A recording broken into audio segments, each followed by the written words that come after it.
Hello everybody and welcome back to another exciting edition of Boyographic, the show in which I, Matt, the Gameboyle, take you through the highs and lows of the Gameboy library, one card at a time. This week, we're off to France with Indien dans Ville. Much to the despair of European collectors, the Nintendo Game Boy library is host to some games that were limited to specific markets, mainly due to the licenses they were based on. This unfortunate trend only seemed to grow in its consistency when the Game Boy Color and Advance systems got into the full swing of it, resulting in headaches for anyone crazy enough to go for a full set. For the cognitively sound collector, however, these region-specific cards pose a problem for those who wish to play good games on the original hardware, as, well, these games don't tend to get reviewed in English too often. Never fear though, dear viewers, that's why this channel exists. Inspired by a recent trip to Paris, I thought it was finally time to review Indien dans Ville, an Indian in the city, or Little Indian Big City to some. The game is based on a French movie from 1994, in which a Parisian broker travels to the Amazon in order to get his wife to sign their divorce papers. However, on reaching the Amazon, our broker realises he has a son called Mimi-siku, and, well, ends up taking him to Paris for a fish-out-of-water story. Mimi-siku gets into hijinks based on his ignorance of the modern world, his papa realises he wants to be the boy's father, and together they defeat the mafia. A tale for the ages indeed. Seeing something in the movie, Disney decided to license it and release it in the US, not with the subtitles, but with an English dub. The perfect setup for legendary film critic Roger Ebert to famously quip, "It has been dubbed into English, a canny move, since the movie is not likely to appeal to anyone who can read." Ouch. Well, I don't think it was that bad a film, though admittedly I did watch it in French. To those curious about it, please steer clear of the remake Disney made years later called Jungle to Jungle, starring Tim Allen.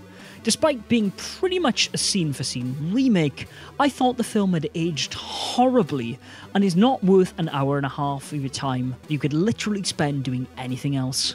I know, we're not here to review the movies, but it's just worth prepping your expectations for the game in saying, well, it's a European platformer from the early 90s, and it's based off a film that Ebert described as one of the worst movies ever made. With the bar set, let's get into it. Indien dans Ville was released alongside the said movie in 1994. Developed by Titus, the game sees you play as Mimi-siku and traversing through 10 levels based on scenes from the movie. There's a stage set in the Amazon, on Mimi-siku's climb of the Eiffel Tower, one where he rides a boat down the Seine, and a compulsory minecart level in the movie's haunted house. For those last two stages, you'll find yourself back in the forest, then back on a boat, but this time taking a trip down the Amazon, because, well, the rest of the movie takes place inside homes and hotels. So, the question to ask is, with the game being split into these three types of gameplay, i.e. platformer, auto-scrolling boat segments, and a minecart level, is, of course, are any of them any good? Well, let's start by looking at the platforming section of the game as they take up the bulk of the experience. The controls are, as you might expect, pretty straightforward. A is jump, and B shoots one of Mimi-siku's darts. Darts are not unlimited and can be earned from pickups around the levels, and by dispatching enemies by jumping on their heads.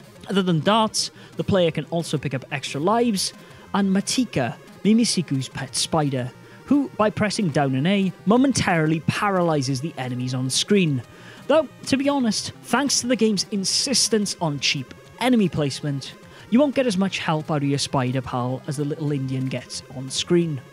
The levels themselves are somewhat labyrinthian, and in true Titus style, the end level goals are never in straightforward locations, and you're always going to have to climb vertically to reach your goal.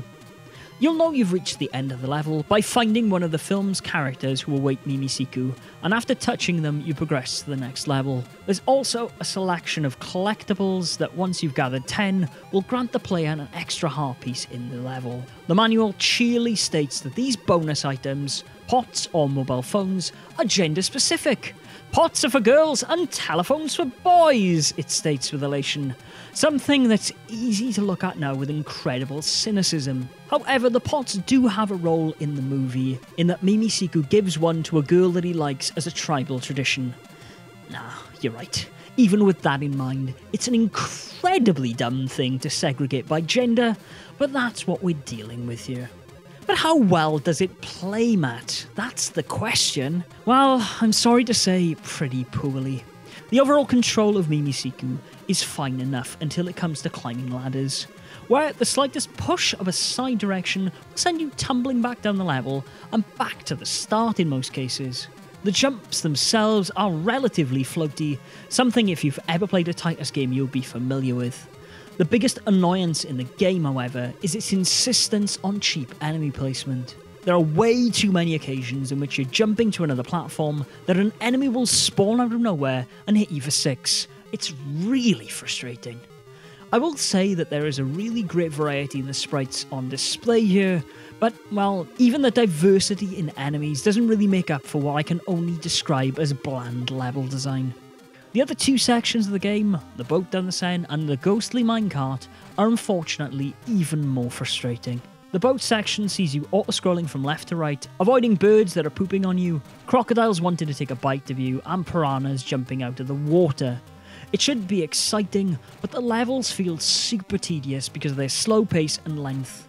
Mimi-siku on a boat is a big part of the film for sure, but my god, does it make for boring gameplay. The minecart sections, to their credit, do look nice. I mean, who doesn't want to hurtle past a giant Frankenstein statue? But even their relatively decent handling and set dressing is overshadowed again by cheap enemy placement that'll see you falling to your death and depleting your hearts. Even more annoying, the game doesn't offer either a password system or unlimited continues, so chances are dying too many times here will see you met with a game over screen. Ironically, one of Mimi-siku's spider about to do him in, which actually makes no sense in the context of the film.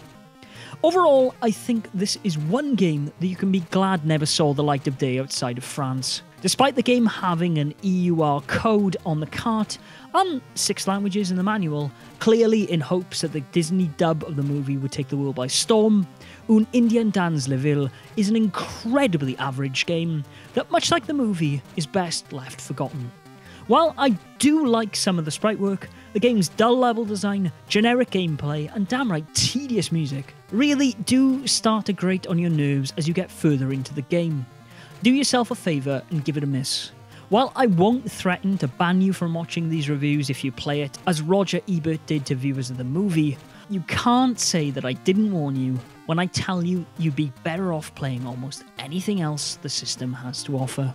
And that brings us to the end of another Boyographic, ladies and gentlemen. I hope you consider yourself informed and enjoyed it.